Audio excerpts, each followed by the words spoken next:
and welcome to the Tales Cape Cod Summer Program via live streaming. I'm Greg Masterson and a member of the Tales Board of Directors. Thank you for supporting our building fund. All of our summer and fall programs are listed on our website at www.talesofcapecod.org. Our next program will be July 27th and will feature Janet Ular, who will present Freedom's Cost, the dynamic story of General Nathaniel Greene, trusted strategist in George Washington's Continental Army. Our sponsor for tonight's program is Leslie Wallace. It is my pleasure to introduce. He has served on the boards of several Cape Cod organizations, including Tales of Cape Cod, and is the immediate past president of the board of the Sturgis Library, the Board of Trustees of Sturgis Library, Speaking of Tales, he is, as far as can be determined, the only person to speak twice in one season of the Tales Summer Series. And this year would have been his fifth consecutive year of doing so. He lives on the Cape with his wife and daughter. His two sons live in Florida, and one is an emergency room nurse during this pandemic crisis. His Facebook events page, Gregory Williams Speaks, is updated frequently with information about his talks, and more recently, pieces commemorating historical events. And these are in his exact words, "The weirder, the better." His talk is titled Boston Massacre at 250, Snowballs, Musketballs, the Trials. I now turn the screen over to Gregory Williams.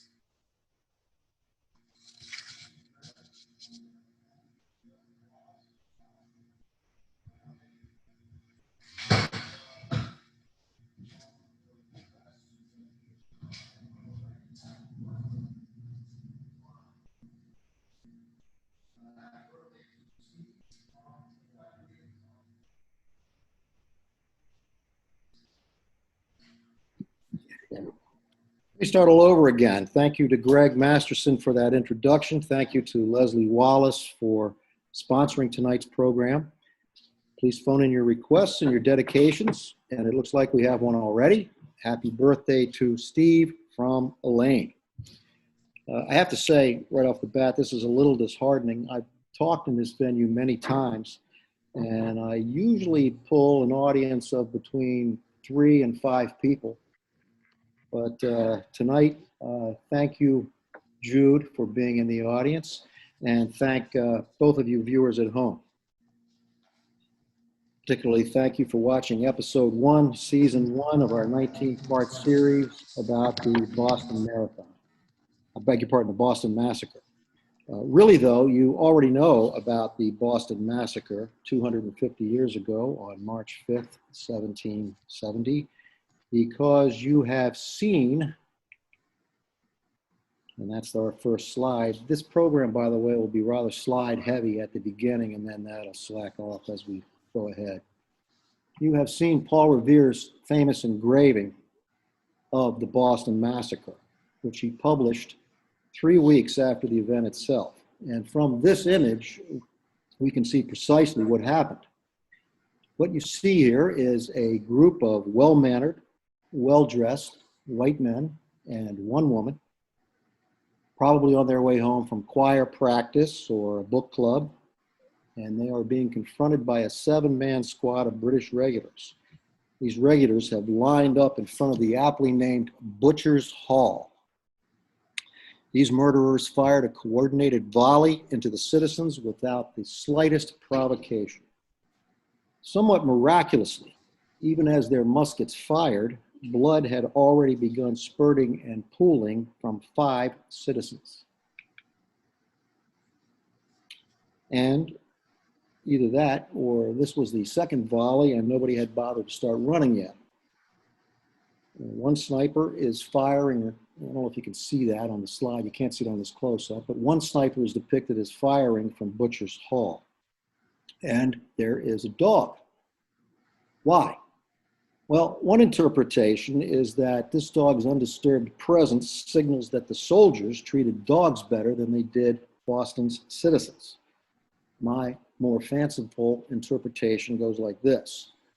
Dogs in artworks had symbolized loyalty and faithfulness since the Middle Ages. An example is Jan van Eyck's 1434 picture of the Arnolfini marriage. The title of the picture is Marriage, and this woman is pregnant. I'd ask you to skip over that feature of the picture for just a moment and focus on the dog. Dog here symbolizing fidelity and faithfulness. Now, the King Street dog presumably signifies that these Bostonians were loyal to their king.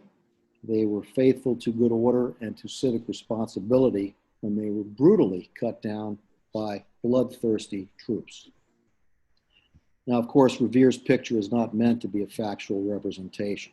It's propaganda, pure and simple. And it wasn't even Revere's design.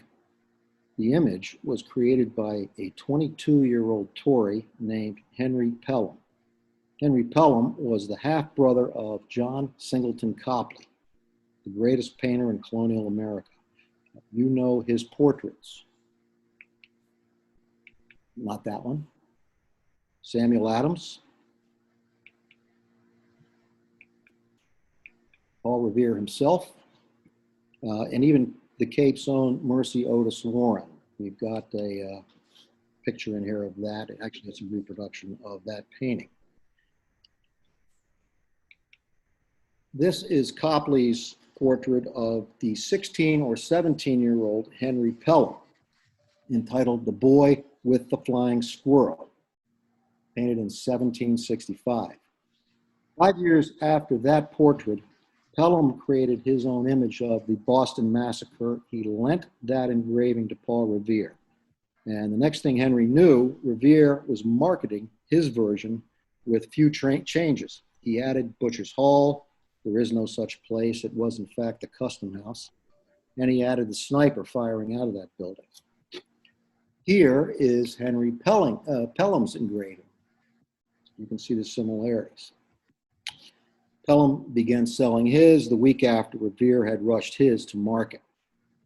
Pelham, justifiably it has to be said, felt that Revere had dishonorably taken credit and cash for the work that Pelham himself had created. Shouldn't Henry have known that 18th century engravers would customarily copy anything without attribution? So, virtually nothing in these prints, either version of them, is accurate. And one asks, was what happened even a massacre? The Oxford English Dictionary defines massacre as an indiscriminate and brutal slaughter of many people. Pelham and Revere both use the phrase bloody massacre in their prints, in their title of the prints. In London, this was called the incident on King Street. What did in fact happen? First, some backdrop. Boston in 1768 was the capital of the province of Massachusetts Bay. Population of maybe 16,000 people. Barnstable, where we are broadcasting this from, has more than 45,000 people. Bostonians lived in a square mile, a virtual island, kind of a polyp attached to the mainland by a narrow causeway. There was one road in, one road out of Boston. It can still today feel like there's only one road in and one road out of Boston, but then it was literal. Boston was, of course, a busy seaport. It was dominated on the east by wharfs, especially Long Wharf, which was thrust roughly 1,586 feet into the harbor. Bristling with taverns, bristling with warehouses. Leading into the heart of town from that wharf was King Street, which is now State Street. Ended at Town House, the seat of colonial government, the Massachusetts General Court, which was, of course, the Massachusetts legislature. That is now the old State House, which is familiar to many people who live in this area. On King Street, you could buy almost anything. Lemons, silks, there were coffee houses all over the place. And of course, you could buy enslaved African people. for sale in such places as Lloyd's warehouses and in auctions in taverns and coffee houses. The port was regulated, but loosely. There was a lot of smuggling. And here we're looking at you, John Hancock. Mostly in 1767, Parliament passed the Townshend Acts. This was a group of statutes designed to, in essence, and relevant to what we're talking about, tighten compliance with customs regulations, and imposing tariffs on products imported into this colony from Great Britain. Tea, paper, paint, china, glass. Resistors to such indirect taxation, such as the fiery Samuel Adams, considered these acts oppression. We call these resistors radicals or patriots, but they didn't necessarily seek independence from Britain at this point. They wanted the rights that were afforded to British subjects. They did not want to shoulder undue financial burdens without representation in Parliament back in London. And the patriots pressured merchants to pledge that they, the merchants, wouldn't import or sell goods from Britain on pain of boycotts or worse. Discontent in Boston was growing. Being a customs commissioner, in effect a tax collector, was becoming hazardous. The chief customs commissioner in Boston, Charles Paxton, requested help. And that help appeared in Boston Harbor in the form of the warship HMS Romney in the spring of 1768. The presence of that large warship was intimidating. Worse, its crew included what were known as press gangs. The system of impressment was the method by which the Royal Navy recruited sailors into the Royal Navy. And what would happen is a group of large men, press gangs, would grab you, beat you to a pulp if necessary, throw you on the ship, maybe unconscious. And when you woke up, you were in the Royal Navy. This was obviously a terrifying threat to sailors and to dock workers of all kinds. And then John Hancock's sloop, called Liberty, was seized on suspicion of smuggling. The populace, featuring the dock workers on the front lines of this whole controversy, erupted into riots in June 1768. The customs officials fled to Castle Island. The British Army Commander-in-Chief of North America was Major General Thomas Gage. He was instructed to deploy to Boston whatever force he deemed necessary to maintain order. And that's when the army arrived. Originally, there were 4 regiments, 2 from Ireland, 2 from Halifax, Nova Scotia. Got here in September of 1768, sailing into Boston. 2 of those regiments left the following year in 1769, and that left the 14th and 29th regiments of foot, roughly 800 men with a fair number of wives and children who remained in Boston.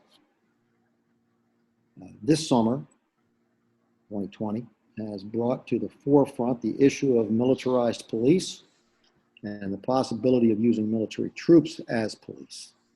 Here, back in the 1760s, going into 1770, is the ultimate example of military troops acting as police. These soldiers stationed in Boston were there to keep order among a civilian population. And as you already know, that did not end well. Now, the phenomenon of street mobs in Boston, which might more politely be termed street theater, was long-standing, probably a legacy from London itself, where mobs had long been activated for political purposes. In Boston, street mob activity only increased in 1768. There was friction between soldiers and the customs commissioners that the soldiers were tasked to protect on the one hand, and on the other hand, patriots and their supporters. Friction was common. This is true, even though many of the soldiers, and again, some with families, wives, and children, lived interspersed among the Boston citizenry throughout the entire town.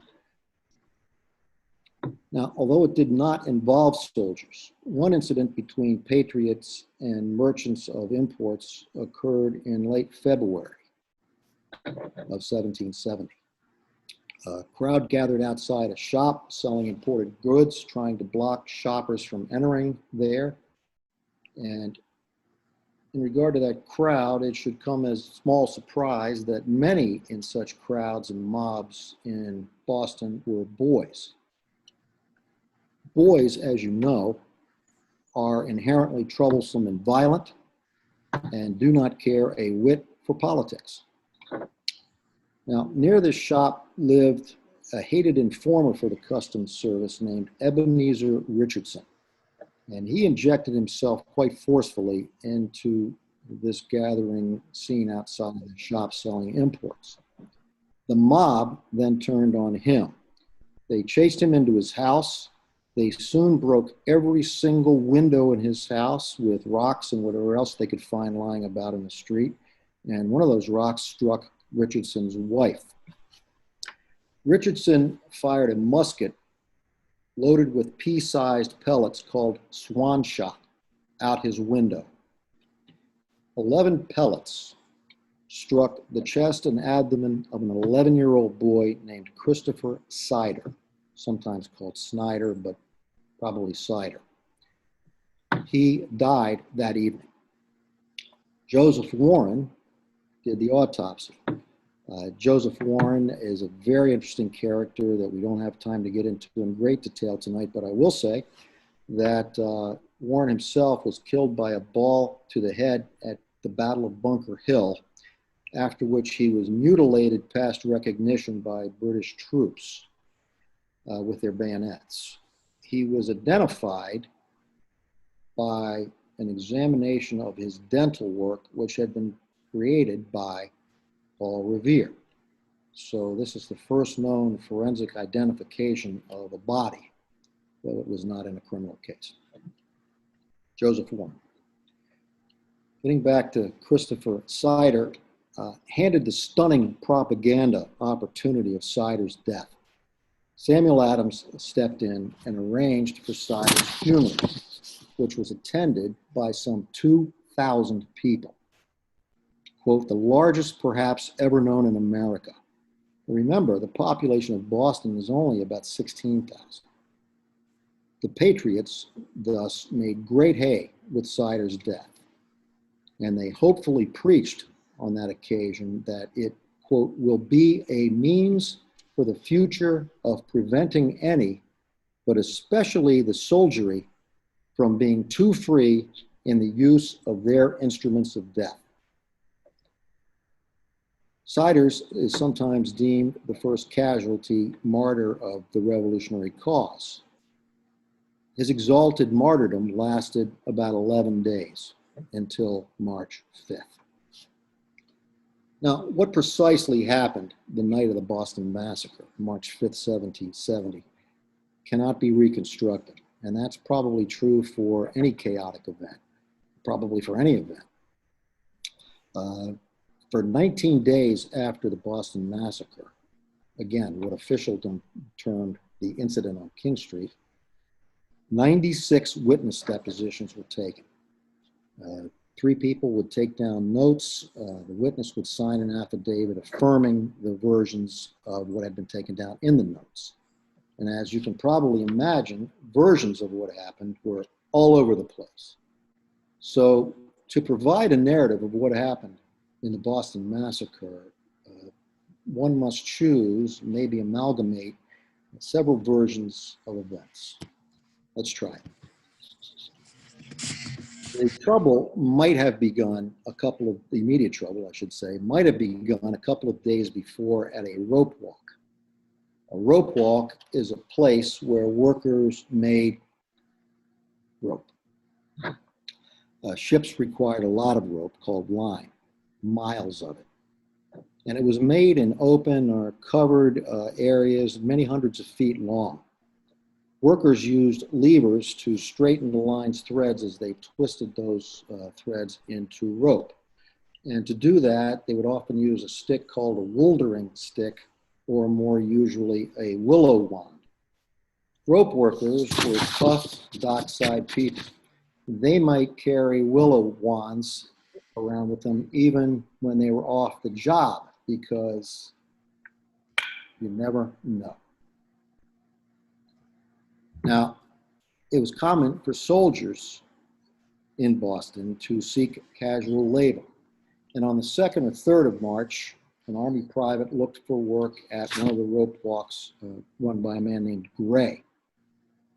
He was kind of hanging around, and a rope walker asked him if he wanted work. And he said that he was indeed looking for work. And the rope walker said, "Well, then why don't you clean my shithouse?" And right around that point is when the discussion began to go downhill, and it got physical. The soldier was roughed up, humiliated. He took off, but he returned shortly thereafter with reinforcements. A melee broke out, a Donnybrook. Was this fracas a proximate cause of what happened on March 5th? It didn't help. So then, March 5th, about 8:30 in the evening or so, Monday, March 5th, 13-year-old Edward Garrick and a fellow wigmaker apprentice were harassing with epithets and maybe a snowball or two a captain of the 14th Regiment named John Goldfinch.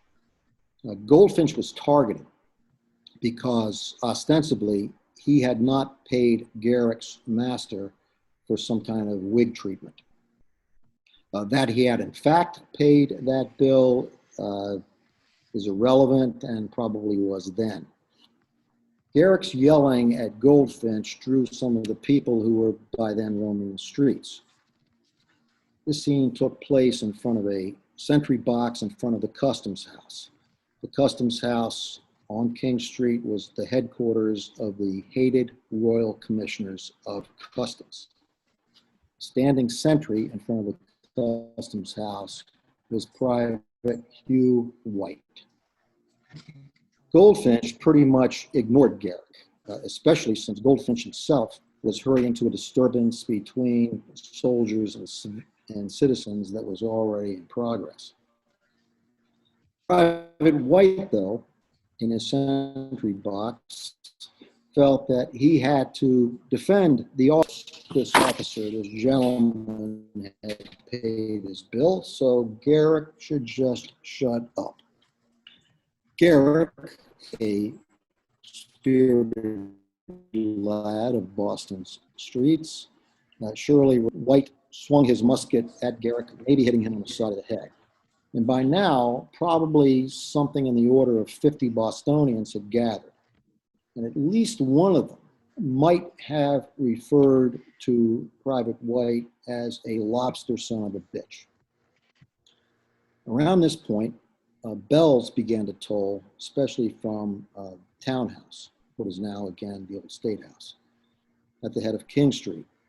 And throughout the town could be heard the cries of fire.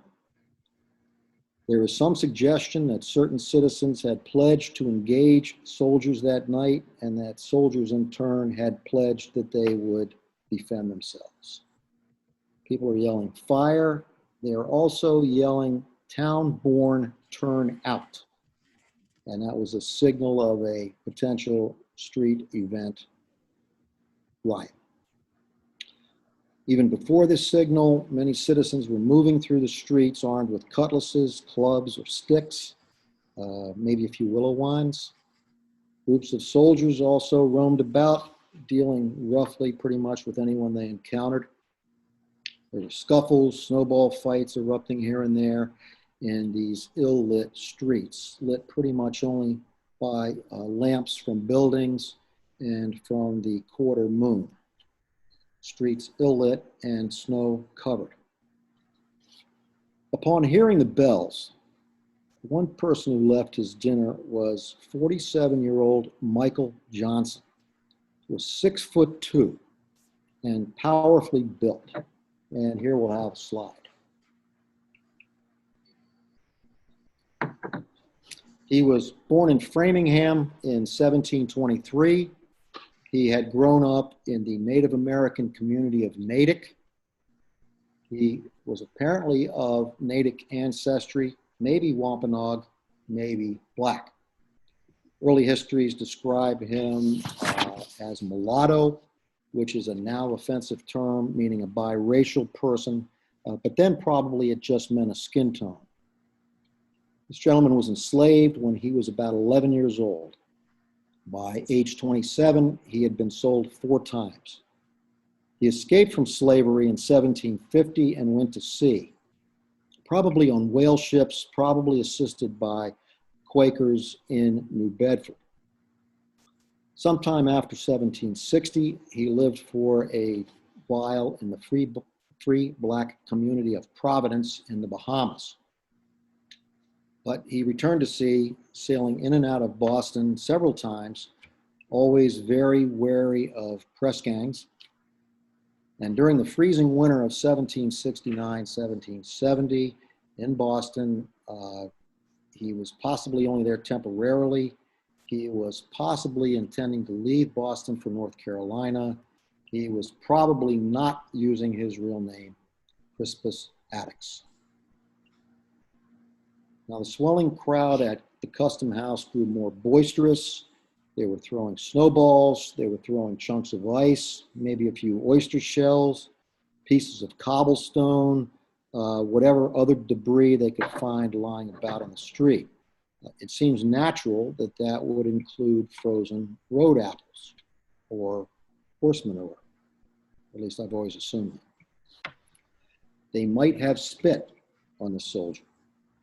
White made his way onto the Custom House steps. He banged on the door, yelling for help from inside. None came. The main guardhouse was actually quite close, next to the townhouse, so a few hundred yards maybe.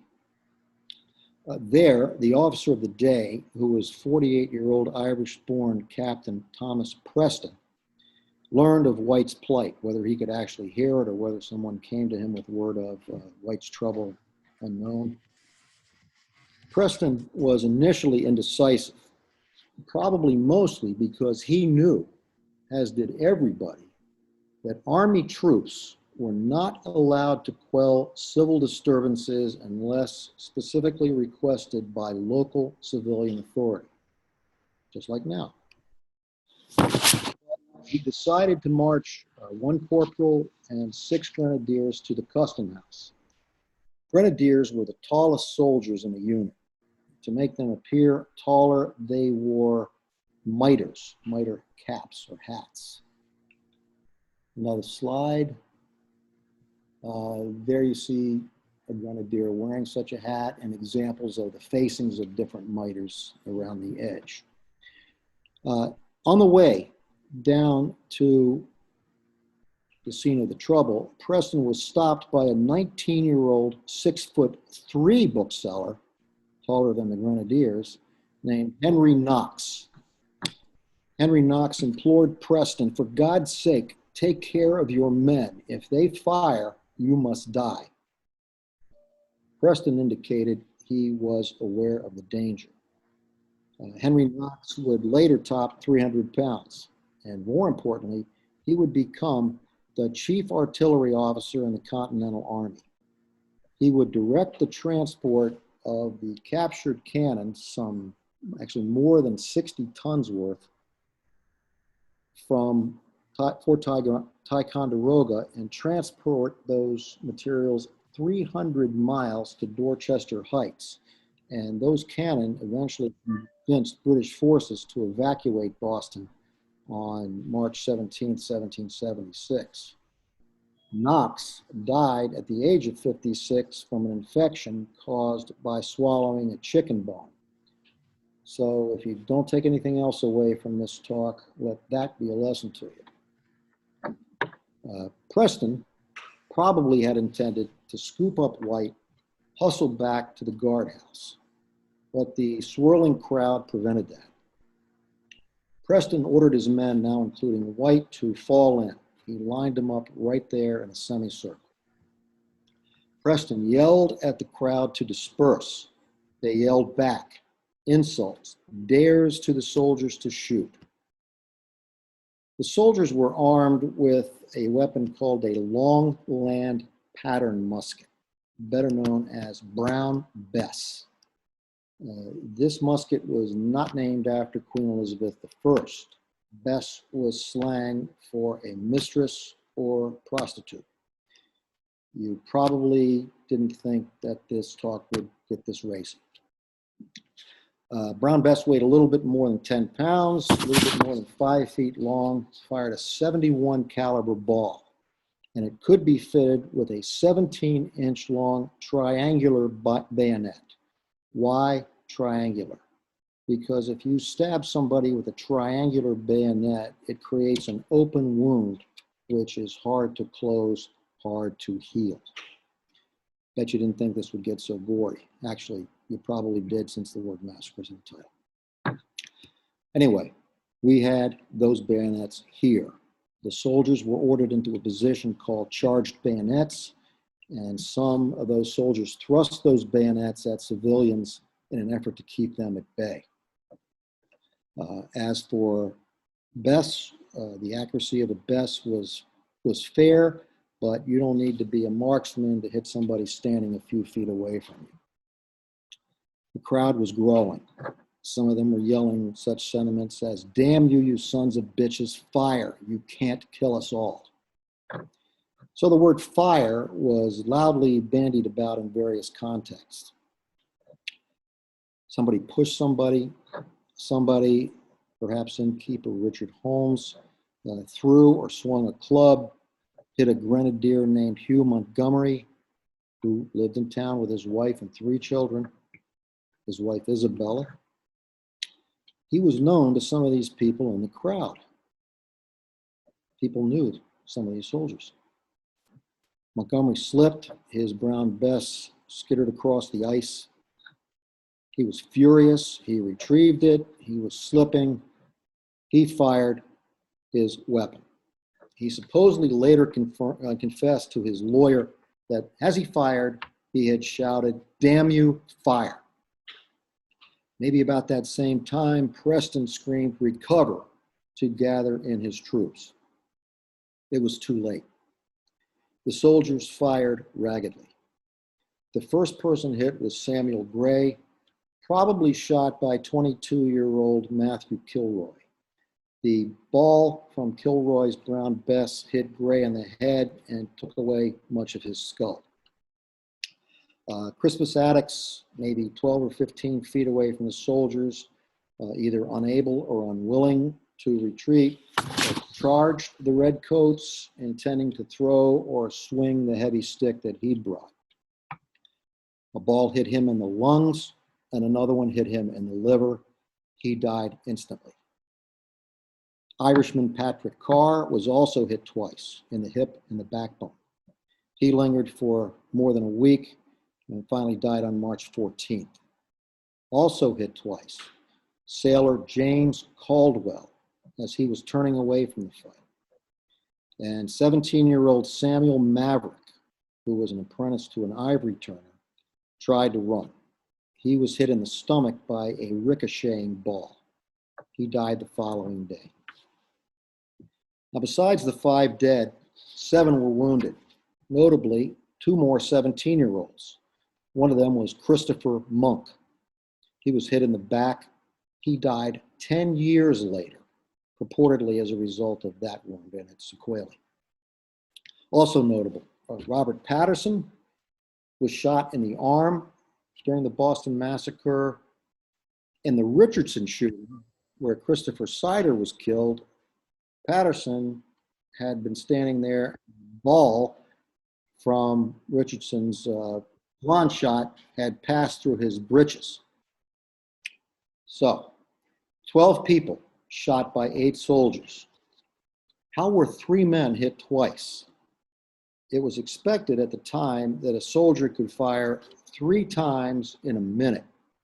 For someone to fire more than at that rate was exceptional. And there didn't seem time to reload. Some authorities suggest that some of the soldiers had loaded their best with 2 balls. Others say that that was not possible. It could be that a ball passed through one person and hit another behind him, but 3 times, so that's a bit of a mystery. Preston was horrified. He commanded his men to cease firing and lower their muskets. Once he'd restored some order, he marched them back to the guardhouse. Lieutenant Governor, acting governor, Thomas Hutchinson learned of the incident from his home in the North End. He rushed to the scene at considerable personal risk, met with Preston, and tried to figure out what had happened and what might happen now. Hutchinson appeared on the balcony on the 2nd floor of the townhouse, which, and if you go to Boston, you can still see that balcony. He addressed the roiling crowd below him in the streets. And among the things he said is, "The law will have its course. I will live and die by the law." He promised an inquiry. The people finally began drifting homeward.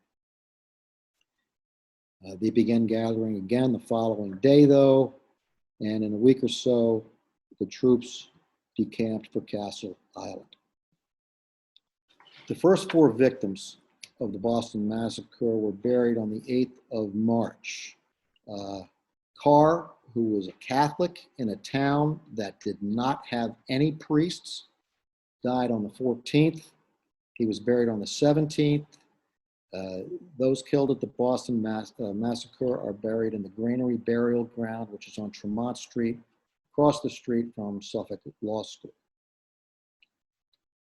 On the 27th of March, the soldiers and Captain Preston and 4 civilians who were in the custom house they were alleged to have fired out of the custom house as depicted in Paul Revere's propagandistic engraving, were indicted for murder. Now, tensions obviously ran high. Pamphlets condemning the massacre, and that was the word that the Patriots just jumped on and used continuously, circulated. In May, General Gage ordered the 29th Regiment out of Boston, and he persuaded acting Governor Hutchinson to delay the trials as long as possible. In May of 1767, a lawyer appeared in this building where I'm seated now, which was then a courthouse about 4 years old. He was there to defend someone named Nye against a plaintiff called Cotton, who was a Tory, in a defamation jury trial. The lawyer's notes survive, though they say little about the substance of the case. They do lament that it's a shame that these neighbors were quarreling. They also suggest that the judge, who was named John Cushing Jr., was prejudiced. And the notes remark that that judge, Judge Cushing, was related to the plaintiff Cotton. The verdict is unknown. There's a slide coming up. Possibly.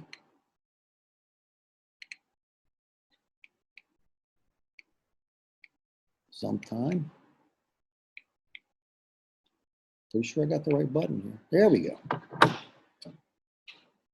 That lawyer who had been in this courthouse was 31-year-old John Adams. 3 years later, he became the dominant defense counsel for Captain Preston and for all the soldiers. The government wanted the trials to be as fair as possible so that London would have no grounds to retaliate, and so that some less ardent patriots wouldn't desert the cause. Adams shared that desire.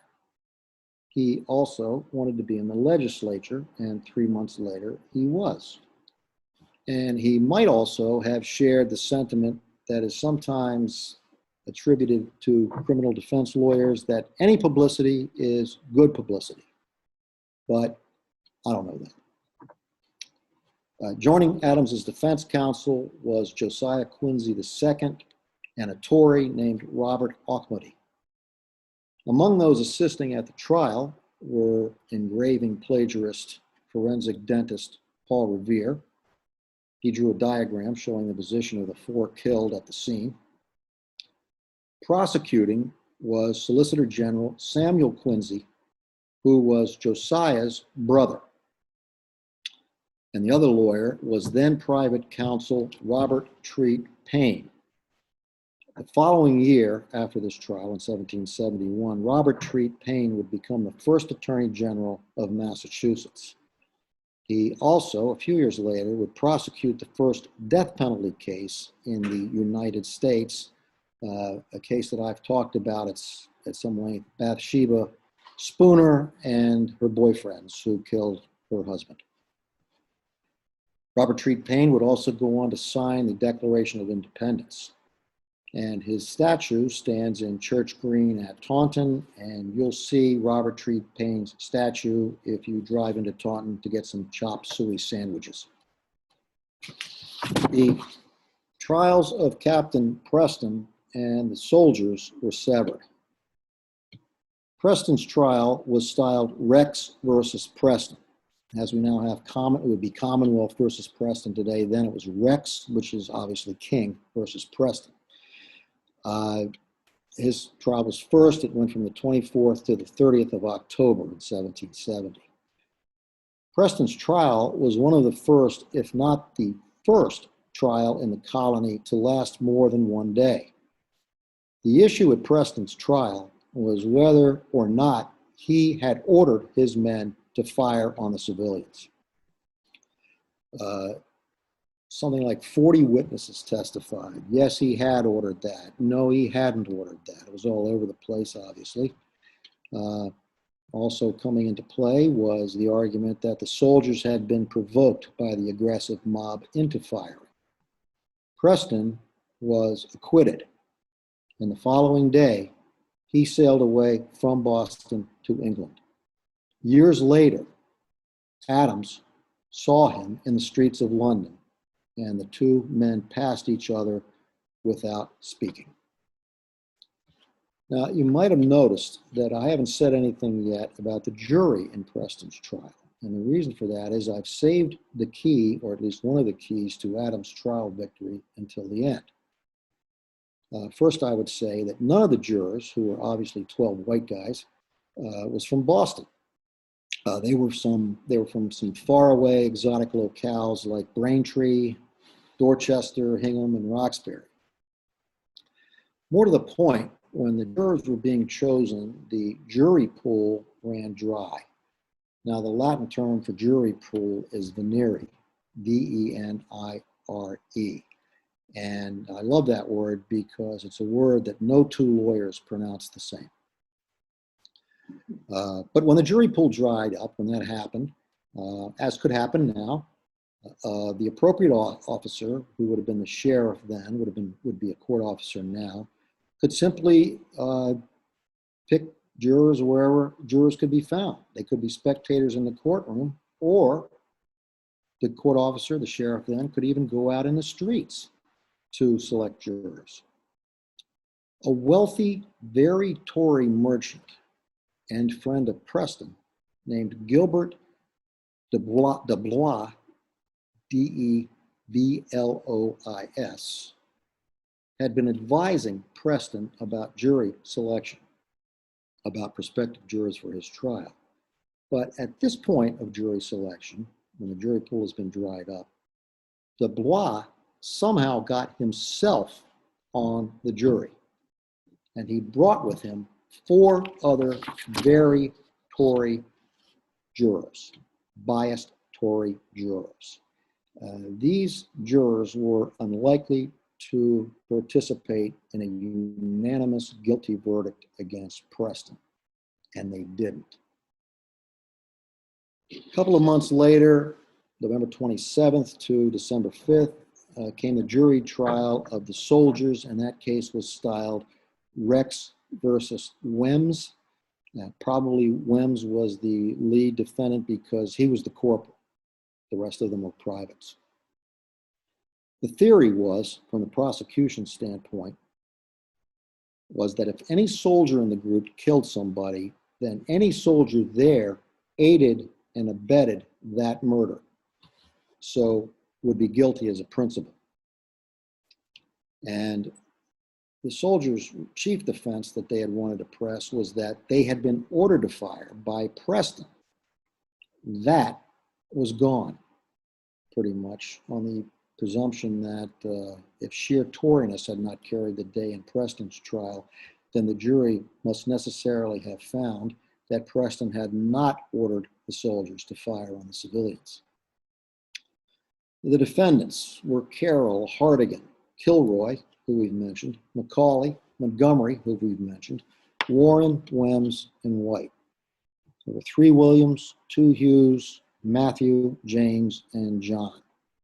Montgomery, whose name was Hugh, was referred to in the trial as Edward. Nobody knows why. So, again, the trial starts against the soldiers. They're pretty much blocked from using the only following orders defense. So now the focus is on the threatening mob who had faced the soldiers. And these people are whom Adams called in his opening statement, and I quote, a motley rabble of saucy boys, Negroes and mulattoes, Irish tigs, and outlandish jack tars. So an appeal to several kinds of prejudice. And to underscore the point, Adams went on. And why we should scruple to call such a set of people a mob, I can't conceive, unless the name is too respectable for them. The sun is not about to stand still or go out, nor the rivers to dry up, because there was a mob in Boston on the 5th of March that attacked a party of soldiers. In other words, Adams asks, was it such a big deal that such lowlifes who started the trouble in the first place got shot? And the implication is nobody should hang for this. The irony here is that such people, such patriots, as Adams' second cousin Samuel relied on, were these kinds of people. He relied on just such mobs, just such so-called rabble to further the patriot cause. Adams focused on addicts, Crispus Attucks, Negro, mulatto, arguing, quote, his very look was enough to terrify any person, and suggesting that the whole, quote, dreadful carnage of that night, unquote, should probably be ascribed to Attucks' behavior. Now, again, remember, there were at least 50 people out there, probably more. For the jurors, none of whom were from Boston, probably never saw a mob, perhaps, never heard a mob, Adams described the sound of a mob. The people shouting, huzzahing, and making the mob whistle, as they call it, which, when a boy makes it in the street, is no formidable thing, but when made by a multitude, is a most hideous shriek, almost as terrible as an Indian yell. Sticking another prejudiced group there. After deliberating 2.5 hours, the jury returned their verdict. They acquitted all of the defendants of murder, but they convicted 2 of the defendants of manslaughter. So 9 months to the day of the massacre, the acquitted soldiers were free, and they walked downstairs from the courtroom and outside, joining Boston's citizens in the streets. But evidence that Matthew Kilroy and that Montgomery had fired into the crowd was overwhelming. So they were held in custody, as they had been since March, until they came back into the courtroom a few days later. But in the meantime, on December 12th, was held the trial of 4 civilians alleged to have fired on the crowd from inside the Customs House. That trial began, and the same jury that had heard the trial against the soldiers heard that trial. That whole case ended up depending on the testimony of the main defendant's French servant boy. The jury acquitted those civilian defendants without even leaving their seats. And the servant ended up convicted of perjury. He was placed in the pillory for an hour, and he received 25 lashes at the whipping post. 2 days after that trial, 14th of December, Montgomery and Kilroy were returned to court. And they were asked why the sentence of death, hanging, should not be passed upon them. And they were pretty emotional at this point, understandably so, and they immediately pleaded what was known as benefit of clergy. The sheriff then branded each of them in the right thumb with an M there in open court. Probably looks something like that. By the way, this hurt when I put that on there. They don't call that they don't call those things Sharpies for nothing. Now, most people know that the phrase benefit of clergy once meant a kind of literacy test. Dates back to the Middle Ages. If a criminal accused could read a certain passage from the Latin Bible, he, probably not she, was all set.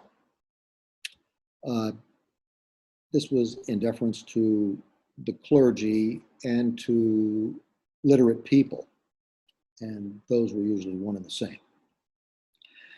Early in the 18th century, the literacy test was abolished, so the benefit of clergy had devolved into really only a kind of judicial leniency for first-time offenders. And the reason you got branded is so you couldn't pull that defense out of the bag a second time. So by the end of 1770, the Boston Massacre and its legal fallout were over. The customs commissioners who had slipped away from town in March returned. Samuel Adams was still going. He was attacking the legitimacy of the acquittals with which he and other ardent patriots were not happy. And Samuel Adams particularly worked to make March 5th an annual commemoration. And that was known as Massacre Day in Boston. Tolling of bells, emotional anti-government oratory, twice delivered by Joseph Warren, who we referred to earlier. That was observed until 1783, after which the 4th of July, not the 2nd of July, as John Adams had predicted, eclipsed Massacre Day, and July the 4th became the holiday generally observed.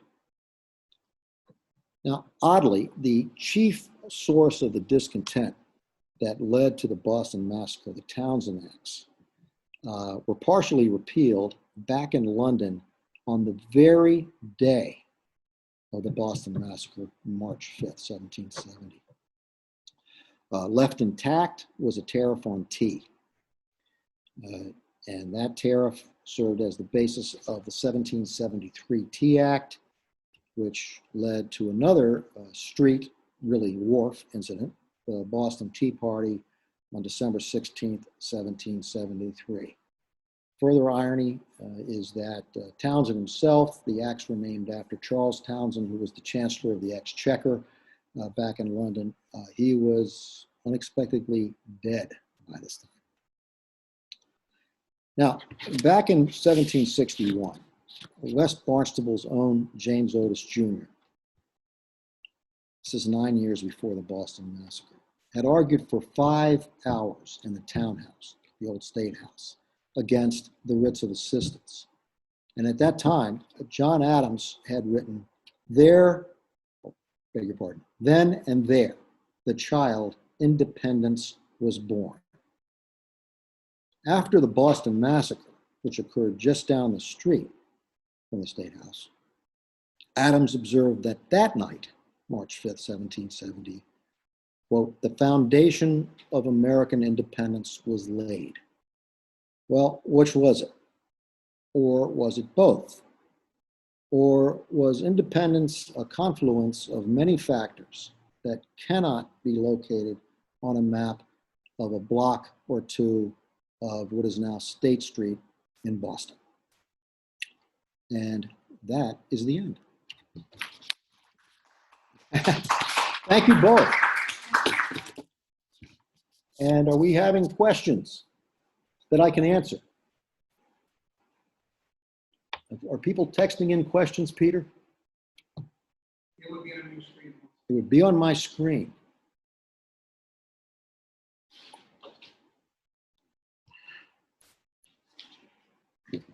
Well, I don't see any.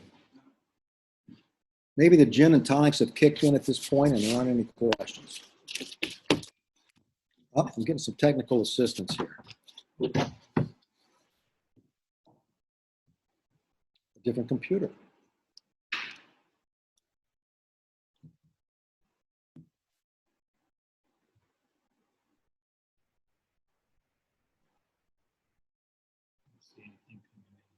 Doesn't look like there are any questions, which is probably good for me. Oh, we got one. Oh, we have one. You see it? I do not. No.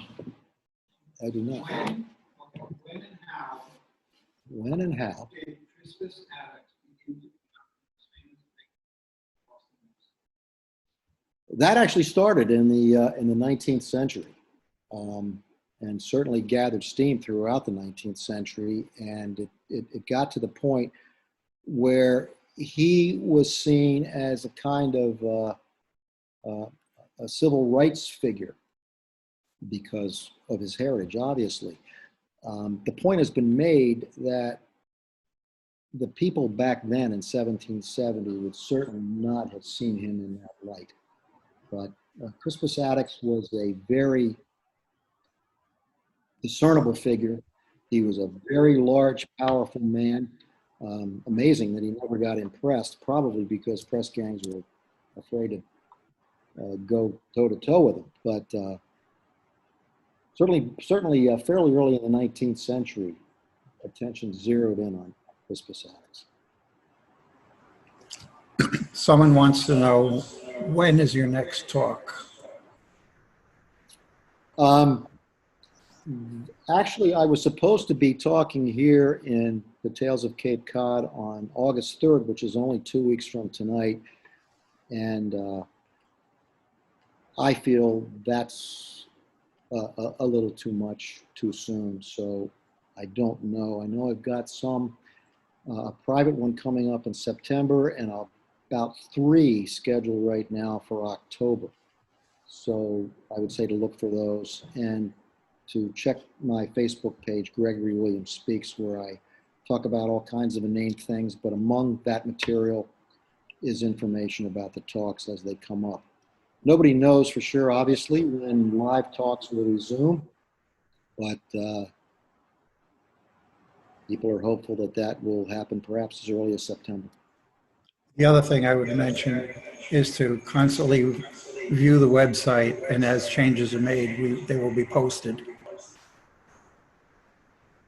And we say the website, the Tales of Cape Cod. Tales of Cape Cod website, thank you. Right. Anybody else? Yes. You may have mentioned, but Boston was a fairly small town in 1770, about 16,000 people. The Right. Boston Massacre must have had a major impact at that time. Oh, it did. Well, you had this whole undercurrent bubbling around all the time, particularly among the dock workers of discontent. So when this happened, people were thinking of it as a massacre. Is 5 people a massacre? Who knows? But yeah, I mean, it was a big deal. It was a big deal. There was blood right there in King Street, and it was a big deal for the citizenry that Samuel Adams and the other very ardent patriots tried to take advantage of. That's why the martyrdom of Christopher Sider was eclipsed only 11 days after he was killed. People were very, very upset by this. They didn't want the soldiers there to begin with, and once this happened, it was a big deal. Yeah.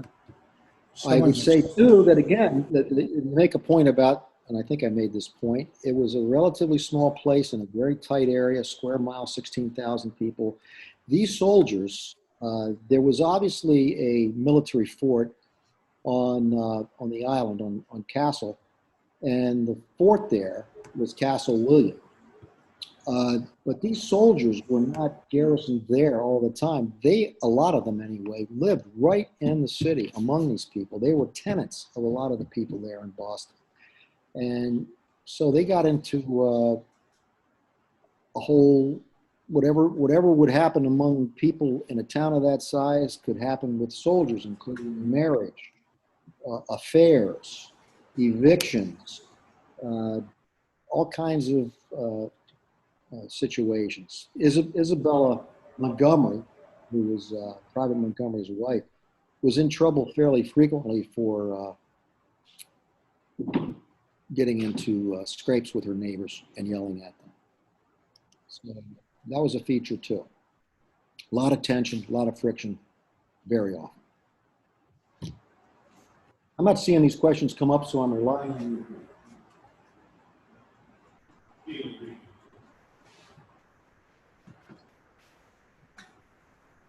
I have one more that she hasn't texted her question, but she has raised her hand, so I'm going to unmute her. She raised her hand. Very good. Very orderly. Well, let's see if she comes in.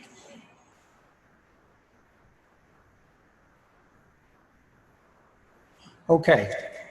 You mentioned that local authorities had to ask for assistance from British troops. Do you have any thoughts on the present situation where the government of Oregon doesn't want federal troops? You really want to open that? I wasn't going to get into this, but for there to be federal troops in Oregon or anywhere else, I understand Chicago is next being targeted. Unidentified foreign federal troops will go in masked with camouflage uniforms and unmarked vehicles without their having been requested by the governor or the mayor or anybody else is, in my view, absolutely and distinctly unconstitutional. For them to grab people off of the streets, bundle them away, and not charge them with any crimes. If that isn't the most blatant violation of the United States Constitution, then I'm at a loss to think what might be. That's my thought. Thank you very much, Greg. We are going to end the meeting now. Thank you all for attending. Thanks for your forbearance.